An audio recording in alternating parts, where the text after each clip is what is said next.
Hello viewers, আসসালামু আলাইকুম। সবাই কেমন আছেন? আজকে আমরা চলে আসছি Chittagong Bayezid ring road 24 garden view রেস্টুরেন্টে। তো এই জায়গাটা আসলে খুবই অসাধারণ, খুব সুন্দর একটি জায়গা। না আসলে বুঝতে পারবেন না। এটা নতুন হইছে। Ring road 24 garden view restaurant. এই যে গেটটা দেখতেছেন, এখানে আসলে ফুলে ভরা। সবাই আসে সেলফি নেয়, ভিডিও করে। আসলে অসাধারণ একটি পাহাড়ের ভিতর অসাধারণ একটা জায়গা। তো না আসলে বুঝতেই পারবেন না। আসতে হবে অবশ্যই, যদি দেখতে হয় সেই নিজের স্বচক্ষে দেখে গেলে হয়তো বুঝতে পারবেন জায়গাটা কতটা অসাধারণ ছিল। এখানে কিন্তু অনেক লোকে আসে ঘুরতে। তো যাই হোক, এখানে আমি আসার পর এই যে হাসি বলতেছে, আপু দেখছো কতগুলো ফুল। আমি তো ওই ফাঁকে একটা ওরা ঘুরান দিয়ে দিছি, যে ফিলিংসটা অনুভব করছি, যে আসলে জায়গাটার সৌন্দর্যটা আমি অনুভব করছি।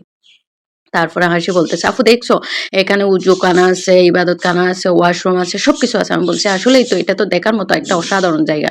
যেখানে ওয়াশরুম, উজুখানা, নামাজের জায়গা থাকে, এইখানে তো আসলে অনেক সুন্দর একটি জায়গা। যাই হোক, এখানে ঘুরতে একটা ওষুধি গাছ, এই গাছটার মূল সিদ্ধ করে খাইলে কোনো একটা রোগ সেরে যায়। তবে রোগটা কি রোগ সারে এটা আমি ভুলে গেছি। যাই হোক, এখানে দেখতেছেন অনেক ভাই ও বোনেরা সবাই ঘুরতে চলে আসছে। এই ফাঁকে দেখলাম পানি ওয়াশ করার একটি জায়গা।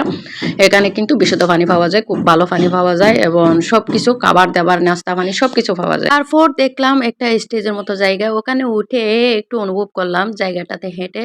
যাই হোক, এখানে অনেক বাইরে আছে। তো দেখতেছেন জায়গাটা যদি আসলে এতটা সুন্দর না হতো তাহলে কেউ আসতো না। এই যে যাইতে ঈদুর গর্তে ঢুকে গেলাম। ঈদুর গর্তে গিয়ে দেখি আসলে ওখানে অসাধারণ। হাসি বলতেছে, আমি এখান থেকে তো যাবোই না, এখান দিয়ে আমাকে নিতে হবে।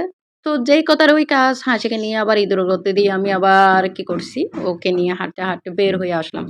তারপর ওরা এই যে বাহানা, এগুলো তো আর শেষ হয় না। আবার ফুলগুলো দেখছে, আমাকে আবার জ্বালিয়ে খাচ্ছে, আপু আমি ফুলগুলো নিব। আমি বলছি না, ফুলগুলো গাছেই সুন্দর, এবং দেখতে গাছে কতটাও সুন্দর।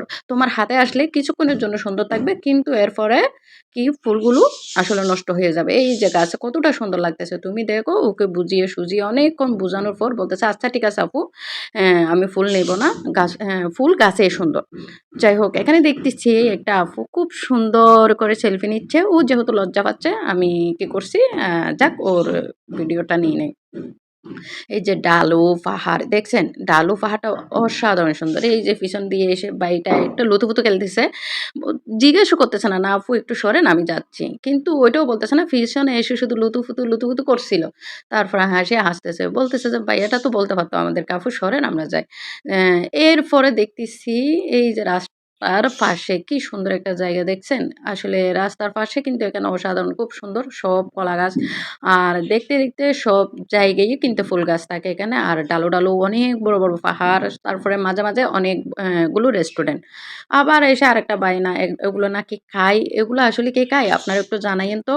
ও বলতেছে, আপু এগুলো খাই। আমি বলছি না, এগুলো আমরা কখনো খাই নাই, এবং আমরা দেখিও নাই খাইতে। ও বলতেছে এগুলো চাইনারা খায়। আমি বলছি, আমাদের কথা বলো, চাইনার কথা বলতেছো কেন? আমরা তো এগুলো খাই না। তাহলে আমাকে কেন বলতেছো? বলতেছে যে, আপু আমি খাবো। আচ্ছা যাই হোক, এগুলো তো ওর বায়না, ওর বায়নাগুলো শেষ করা যায় না। দেখতে আমরা অনেক দূর হেঁটে চলে আসলাম। তো হাসি বলতেছে, আপু আর হাঁটতে পারতেছি না। আমি বলছি, এত সুন্দর জায়গা তুমি হাঁটতে পারতেছো না? দেখছো কত সুন্দর পাহাড়, ঢালু, আর তুমি বলতেছো হাঁটতে পারতেছো না। যাই হোক, আমরা একদম শেষ পর্যায়ে চলে আসছি। আমাদের ভিডিওটা কেমন লাগছে অবশ্যই জানাবেন, আর যদি ভালো লাগে অবশ্যই শেয়ার দিবেন। আসসালামু আলাইকুম। আসলে জায়গাগুলো দেখলে শুধু থাকতে ইচ্ছে করে।